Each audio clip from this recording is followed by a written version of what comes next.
প্রিয় দর্শক, আপনাদের একটা জিনিস দেখাবো।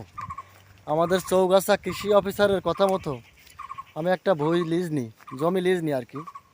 লিজ নিয়ে আসে এক মাঠকর্মী আমার মানে যুক্তি দেয় যে আপনি একটা পেঁপো বাগান লাগান, পেঁপো চাষ করুন আর কি।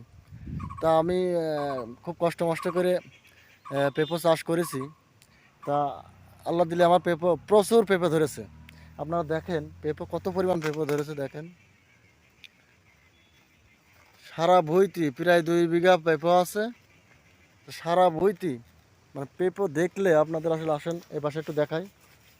এই একটা দেখেন, পেঁপো দেখলে মাথায় নষ্ট। আসলে কৃষি অফিসার আসলে ওরা তো আর হচ্ছে এমনি এমনি শিক্ষিত হয়নি, ওরা আসলে অভিজ্ঞ ব্যক্তি, ঠিক আছে। মাঠকর্মী ভাই যেভাবে পরামর্শ আমাদের দিয়েছে আর কি, সেইভাবে আমি করেছি, তাদের অনুযায়ী কাজ করেছি। প্লাস ফসল দেখেন, ফল দেখেন কত পরিমাণ ফল ধরেছে, প্রতিটা গাছে এরকম ফল ধরেছে, ঠিক আছে।